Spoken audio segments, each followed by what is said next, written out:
بسم الله الرحمن الرحيم. الحمد لله رب العالمين، والصلاة والسلام على رسول الله صلى الله عليه وسلم.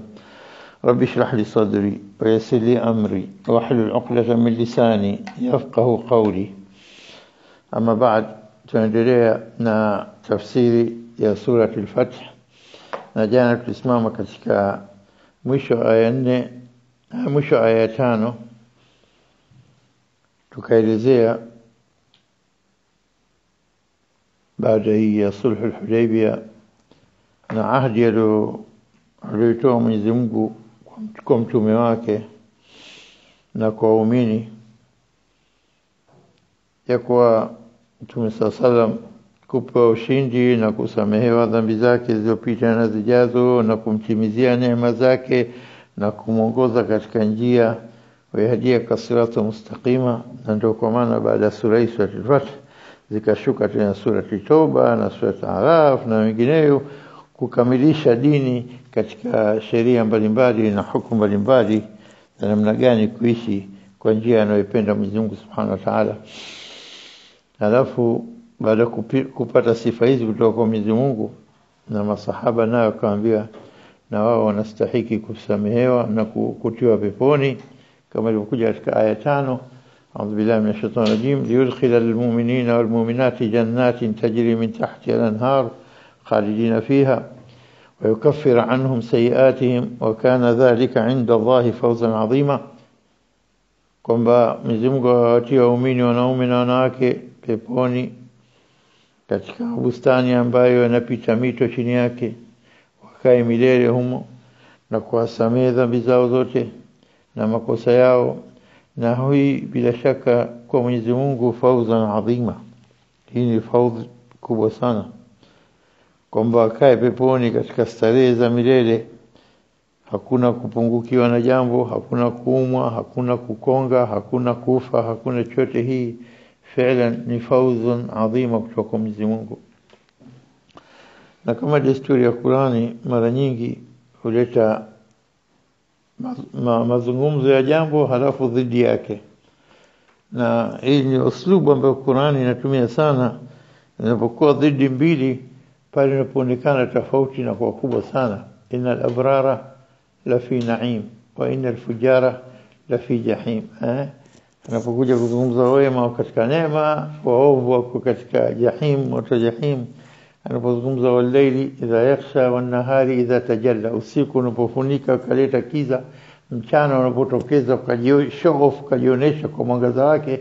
Mara nyingi Mwenyezi Mungu anatoa mfano innal ladhina amanu innal ladhina kafaru, nakuja habari ya waumini halafu makafiri. Kadhalika hapa baada ya kutaja Mtume sallam na sifa za waumini ambao watatiwa peponi na kusamehewa makosa yao na kustarehe, halafu Mwenyezi Mungu anazungumza kuhusu makafiri katika aya 6, a'udhu billahi minash shaitani rajim, wa yu'adhib al-munafiqina wal-munafiqat wal-mushrikina wal-mushrikat والمشركين والمشركات الظانين بالله ظن السوء عليهم دائرة السوء وغضب الله عليهم ولعنهم وأعد لهم جهنم وساءت مصيرا.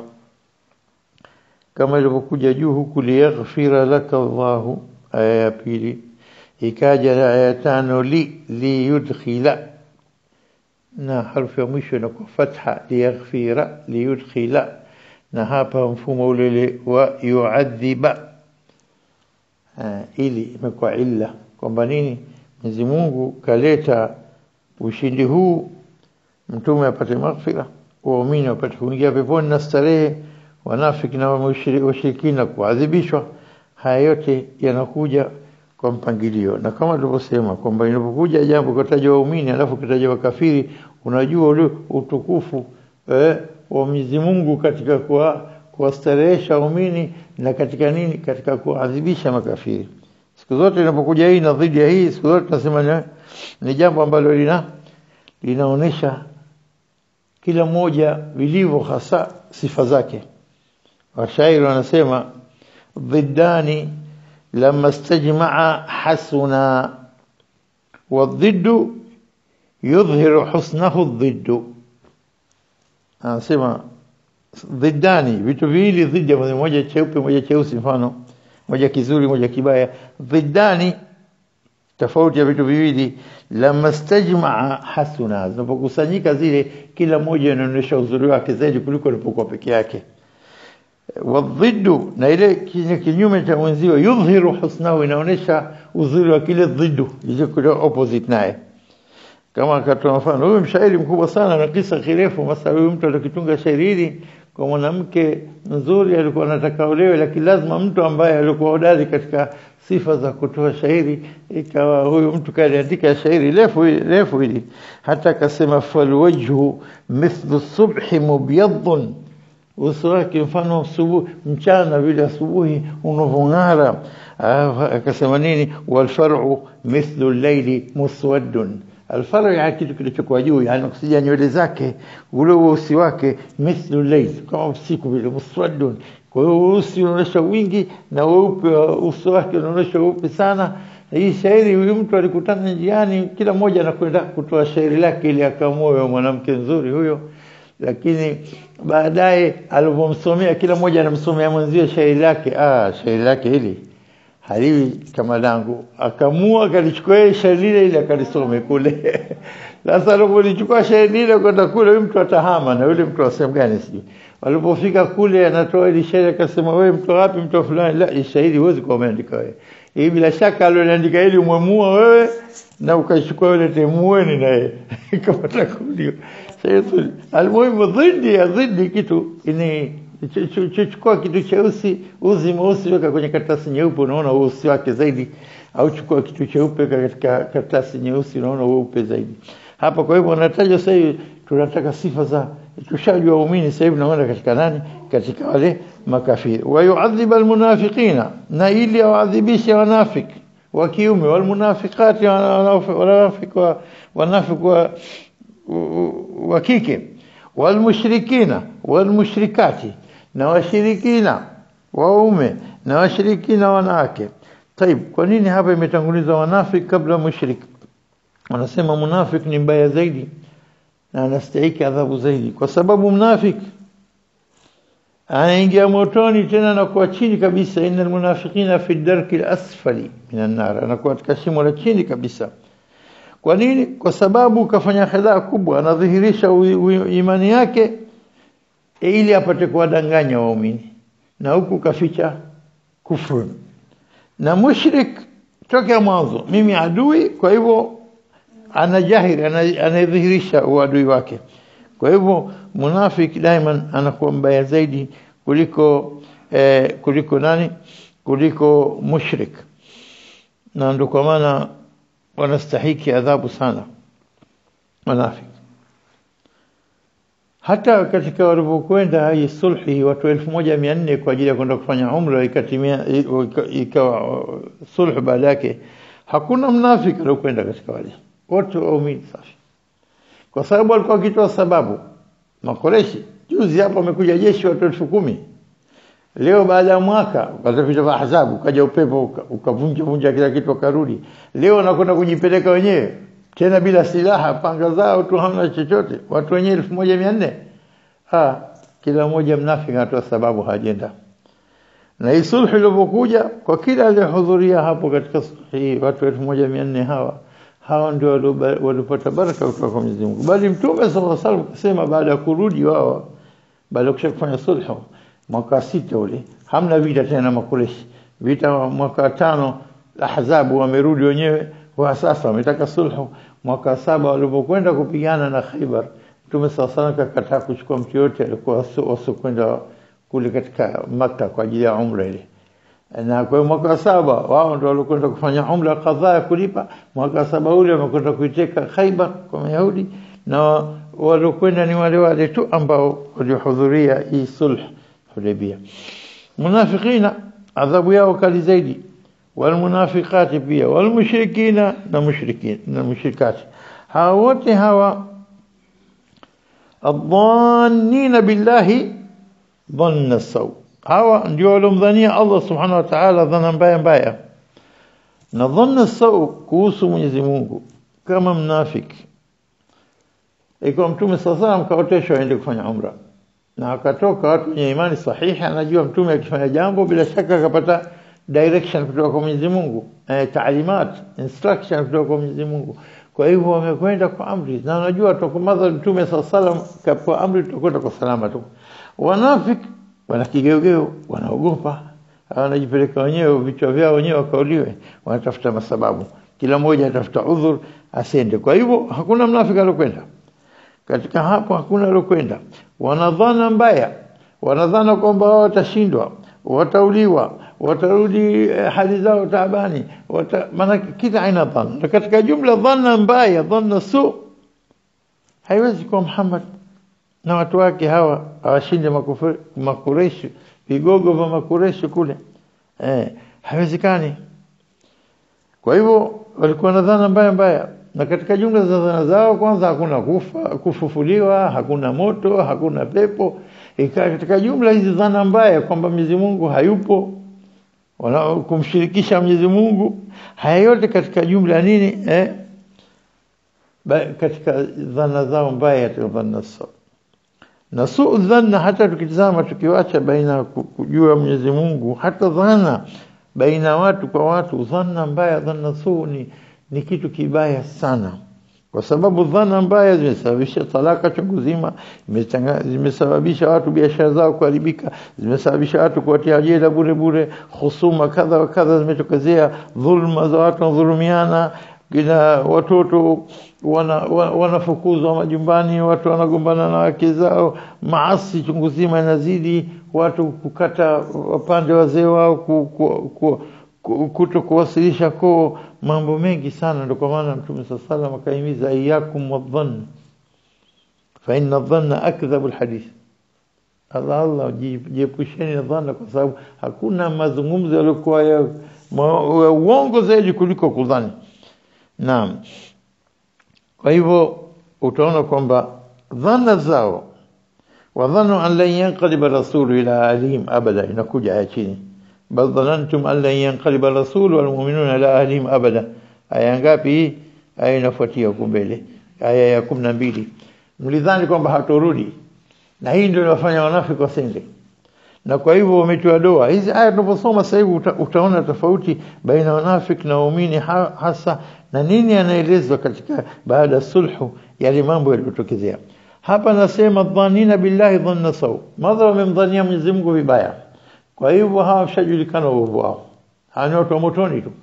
Kwa hivyo Mwenyezi Mungu anasema nini? Hawa alaihim dairatu saw, daira ni duara, dairatu saw itawazungukia wao wenyewe, warejee wenyewe haya maovu saw.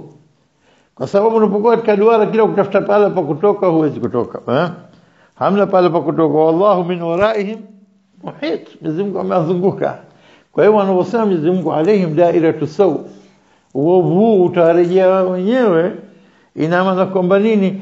Watapata adabu kwa hili jambo, kwamba wao wamekataa kwenda kuwafuata waumini kwenda kufanya umra. Wa ghadiba Allahu alaihim, na Mwenyezi Mungu ameghadhibika nao sana. Wa ghadiba Allahu alaihim, Mwenyezi Mungu ameghadhibika nao sana. Bali sio hivyo tu, wa la'anahum, Mwenyezi Mungu akawalani.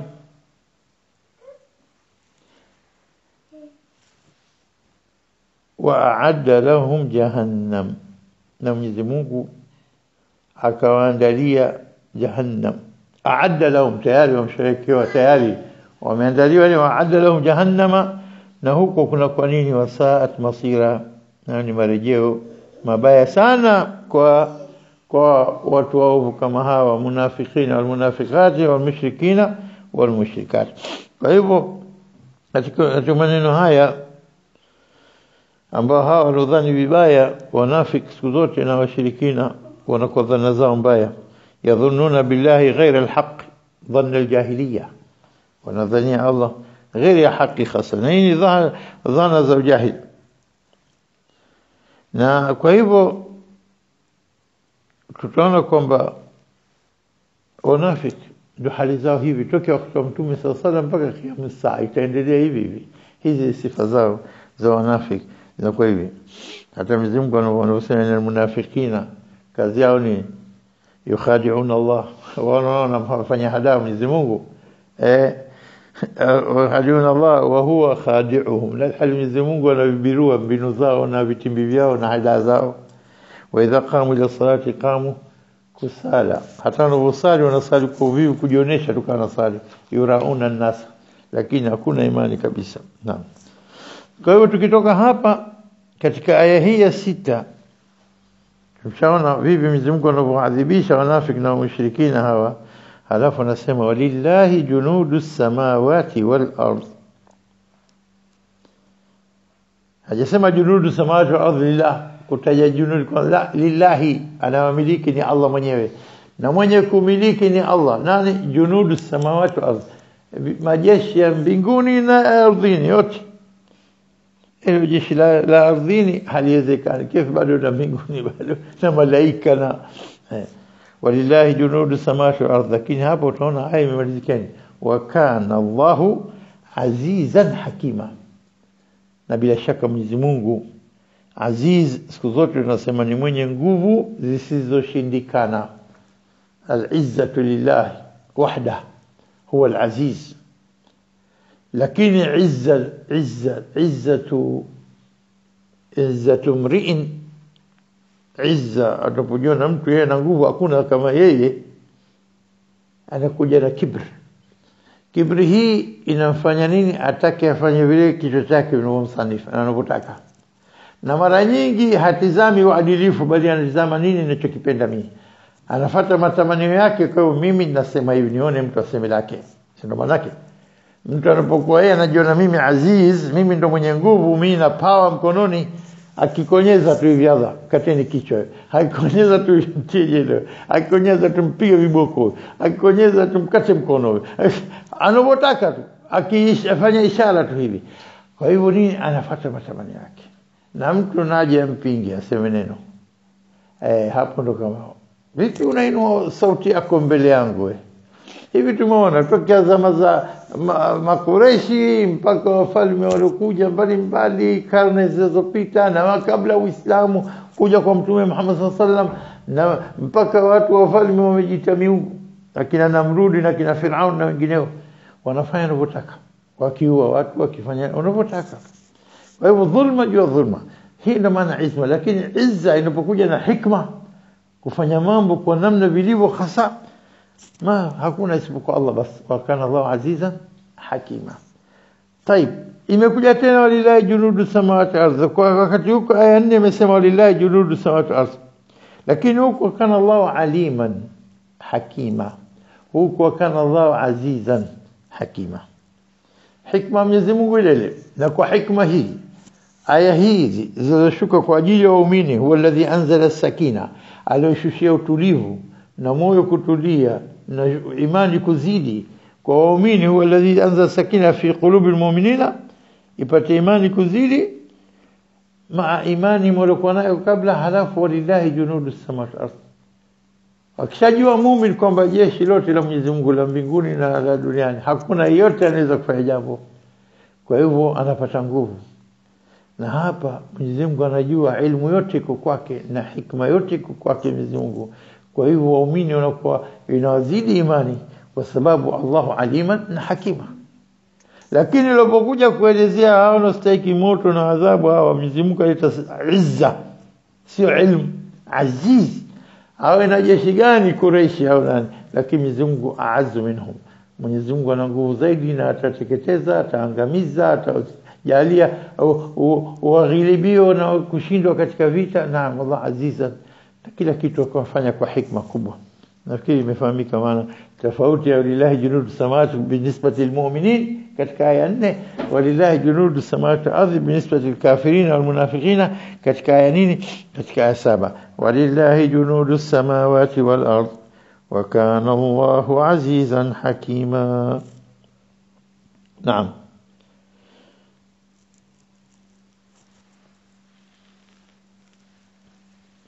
Hapa junudu rahma wanashushia kila kitu wanachokistajia katika kuzidisha imani yao na rehma. Junudu wa huku kwa waumini kwa ajili wanaitwa junudu rahma, na junudu wa huku ni junudu adhab, kwa kuadhibisha wale wanakwenda kinyume na maamrisho Allah subhanahu wa ta'ala. Walillahi junudu samawati wal ardi wa kana Allahu azizan hakima. Inna arsalnaka shahidan wa mubashiran wa nadhira litu'minu billahi wa rasulihi wa tu'azziruhu wa tuwaqqiruhu wa tusabbihuhu bukratan wa asila. ولله جنود السماوات والأرض وكان الله عزيزا حكيما. إنا أرسلناك شاهدا ومبشرا ونذيرا. hapa sasa inakuja Mwenyezi Mungu anampa mtume ile muhimma, ile mission, ile kazi yenyewe anamtajia hapa baada ya kushampa sifa zake. Sasa hivi inna arsalnaka, hakika sisi tumekupeleka, hakika sisi tumekutuma.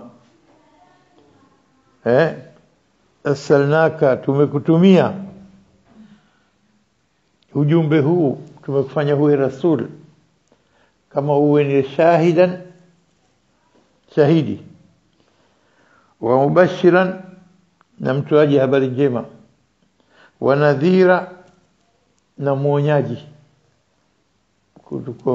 kuambia watu kwamba atakayefanya mema atapata pepo, anaonya atakayekataa kumwamini Mwenyezi Mungu mmoja peke yake na kutekeleza maamrisho yake. Kwa hivyo maonyo yake ni kwamba moto unasubiri. Inna arsalnaka shahidan, awe shahidi man ballaghthahum, kwa wale ambao unawafikishia ujumbe, wewe utakuwa ni shahidi juu ya umma wako. Na mitume waliokuja kabla wametoa ushahidi kwamba mtume anakuja baadaye, ismuhu Ahmad.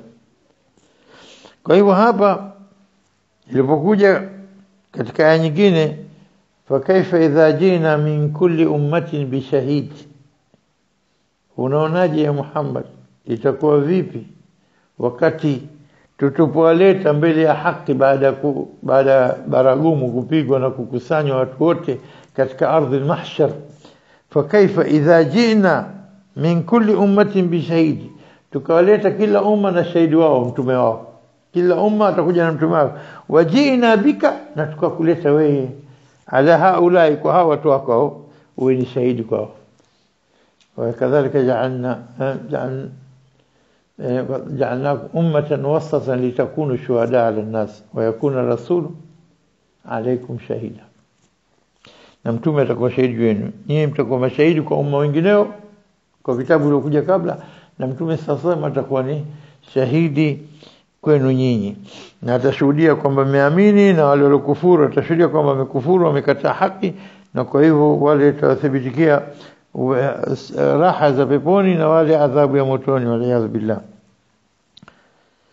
Kwa hivyo yeye ni shahidi kushuhudia kwamba innahu ballagha risala wa adda al-amana, amefikisha ujumbe uliotumwa na ametekeleza amana aliyopewa. Wa nasaha al-umma, akanasih umma wote. Inna sanaka shahidan wa mubashiran wa nadhira. Ilipokuja katika sura Ahzab katika aya 45, wadaiyan ila Allah biidhnihi, akiwalingania watu kwa idhni ya Mwenyezi Mungu. Siraja munira, ni taa nuru ya kuonesha watu njia, siratu mustaqim.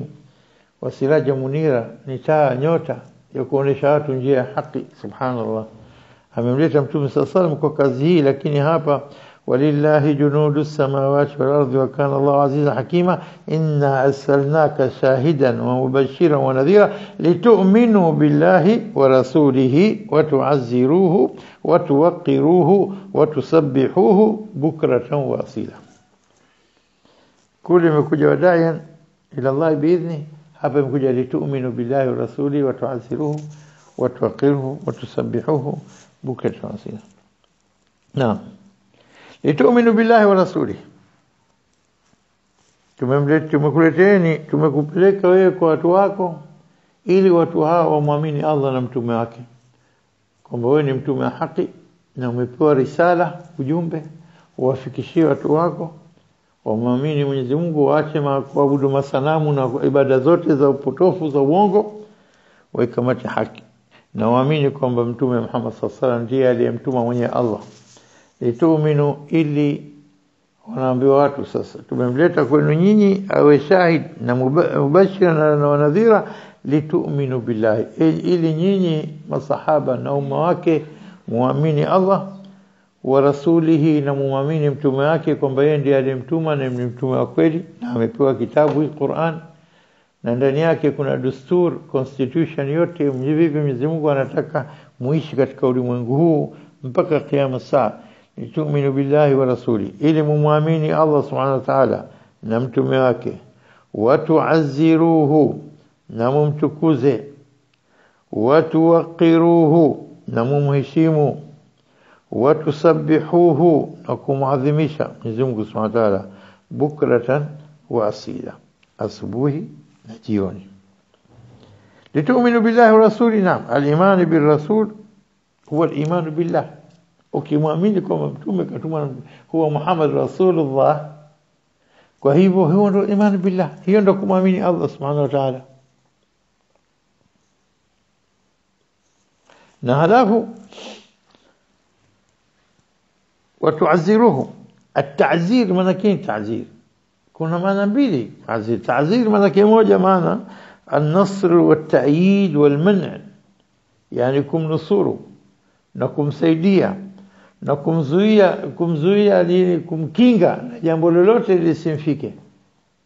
Natoa roho zenu, nafsi fidaka ya Rasulullah, ruhi fidaka ya Rasulullah, najitolea fidia kwa nafsi yangu na roho yangu kwa ajili yako Rasulullah. Na hivi ndio waliofanya masahaba, wamemkinga katika vita vya Uhud, mpaka waislamu wamemzunguka, mpaka mwanamke Nasiba al-Ansaria kawacha kufunga mabende watu wanaumizwa, akaanaweka shikapanga na namkinga mtume sallallahu alaihi wasallam. Kila nikigeuka kulia kula matafatu yamina na ushimala, raaitu hatu qatilu duni, nageuka nikitazama huku na huku naona napigana kunilinda mimi. Kuna masahaba waliopigwa wakafa pale wakati pande akiwa anamlinda mtume sallallahu alaihi wasallam. Ilikuwa mambo yalikuwa magumu katika vita vya Uhud, hasa baada ya kushuka wale walioasi, wakashuka katika mlima ule, katika jabali lile, waliorusha mishale, ikawa Khalid bin Walid akiongoza jeshi lake, turudi tena waislamu jua walikuwa wakipiga mishale wameshashuka. Ndio ikaja tena mambo yakawa yameharibika. Mtume sallallahu alaihi wasallam kwa karibu na kuuliwa, kama si waislamu kumzunguka na kumlinda. Subhanallah. Kwa hivyo hii ndio maana yake nini at-ta'zir. Na mara nyingi kumaziri mtu na at-ta'zir wanasema ni hukumu ya adabu, lakini sio kukata mkono au kupigwa viboko, ni basi kuadhiriwa tu mbele za watu aonekane adhalilishwe, ta'zir. Lakini ta'zir hasa maana hapa yukusudiwa ni kwamba nini at-ta'yid wal-nasr. hiyo ndio maana yake nini at-ta'zir, litu'azziruhu wal-man', na kuzuia mtu yote asifike chini ya mtume sallallahu alaihi wasallam. Kwa hivyo na kumlinda. Kwa hivyo walikuwa wanahitajia nini bodyguards wa kumlinda mtume sallallahu alaihi wasallam. Ila baada iliposhuka aya kwamba tena Mwenyezi Mungu, wallahu ya'asimuka minan nas, Mwenyezi Mungu atakukinga na watu. Aliwaambia baligh ma unzila ilayka min rabbika, fikisha ujumbe, wafikishie yale yaliyoshushwa kwako kutoka kwa Mola wako mlezi. Wa in lam taf'al fama ballaghta risalata, kama hujafanya hivyo itakuwa hujafikisha ujumbe wake. Wallahu ya'asimuka minan nas, na Mwenyezi Mungu al-isma, kule kulindwa, hawezi kukufikia mtu yote tena. Aliposhuka Mwenyezi Mungu anakulinda na watu, خلاص kasa sitaki bodyguard, sitaki chochote. Lakini litu'azziruhu wa tuwaqiruhu. At-tawqir al-ihtiram, heshima ya hali ya juu, wal-ijlal, na kumtukuza, wat-ta'dhim, na kumadhimisha mtume sallallahu alaihi wasallam. Umeshushiwa kazi wewe nini shahida kwao na mubashira na nadhira, lakini na waumini wanatakiwa wakuamini, kwa muamini Allah na mtume wake, halafu wakunini wakulinde na wakuheshimu na wakuadhimishe, watu'azziruhu watuwaqiruhu, halafu watusabbihuhu, na ili nyinyi mumsabih mumtakase. Hii tasbihu inakuja kwa Allah. bukratan wa asila, asubuhi kwa jioni. Na hii asubuhi na jioni peke yake ina maana kubwa. Ni wakati ambao Mwenyezi Mungu anapenda kudhukuriwa katika miezi mbili. Mwenyezi Mungu anapenda sana waja wake wanamdhukuru katika miezi. Hata Mtume sallallahu alaihi wasallam katika hadithi anasema lan yalijan nara ahadun salla qabla tulu'i shams wa qabla ghurubiha, hataingia motoni yeyote yule ambaye alisali kabla kupanda jua na kabla kutoa jua, yani atakayesali subhi na al-asr. Na hadithi nyingine pia imekuja man salla al-burdain dakhala al-janna, al-burdain salat subhi na al-asr, atakayesali sala mbili ataingia peponi. Na hadithi nyingine na nyingine mtu anasali subhi na kwa katika dhimmatillah. Na hadithi nyingi zimeshuka kuhusu masala nini bukratan wa asila, na zilikuwa ibada zamani kabla kufaradhishwa sala tano, ilikuwa kisali asubuhi na jioni kwanza. Na hapa kuna rai mbili kuhusu watuaziruhu watuwaqiruhu, lakini ya tatu bila shaka hakuna yote anaweza kusema neno dhidi ya kwamba utusabihu kwa ajili ya Mwenyezi Mungu. Lakini hii kwa rai waliosema kwamba hizi mbili kwa ajili ya mtume, watuaziruhu tuaziru rasul, dhamir hii yarja ila rasul sallallahu alaihi wasallam, watuwaqiruhu hishma na kumnusuru na kumlinda, na kuna yote haya kwa ajili ya mtume na Mwenyezi Mungu, watusabihu kwa nasira. Rai ya pili nasema nini?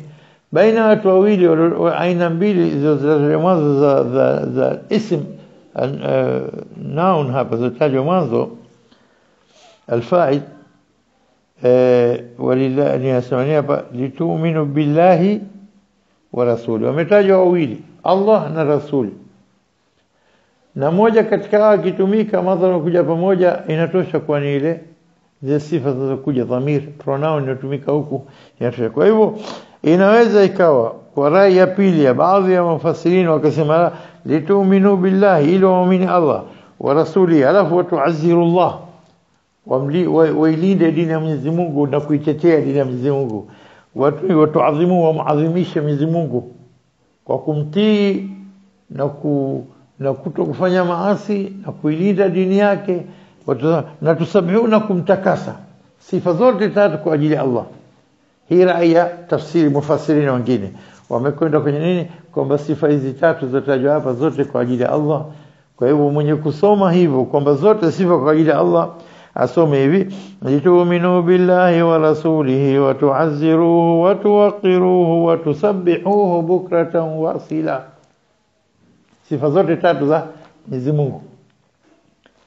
Anaposema kwamba yule anayetaka rai kwamba hizi mbili kwa ajili ya Mtume sallallahu alaihi wasallam lazima asome hivi litu'minu billahi wa rasulihi wa tu'azziruhu wa tuwaqiruhu, ana sita hapa, wa tusabbihuhu bukratan wa asila, sifa ya Allah pekee yake. Kwa hivyo ziko qiraa mbili kwa mwenye kutaka maana kwamba hizi mbili kwa ajili ya mtume na kumsifu mtume na kumlinda mtume na kumadhimisha mtume ni katika maamrisho ya Allah na ile moja. Kwa hivyo ukisoma hivi ukasoma zote mbili mara mwanzo, ukasoma hivi mara pili, ukasoma hivi, unapata zote maana mbili. Na ndio kwa maana watu wenye kuona tofauti kama hizi wanasoma misomo yote miwili, hasa katika sala za sunna, katika sala za tarawih na hivi. Nyingi ziko aya kama hizi, nyingi sana.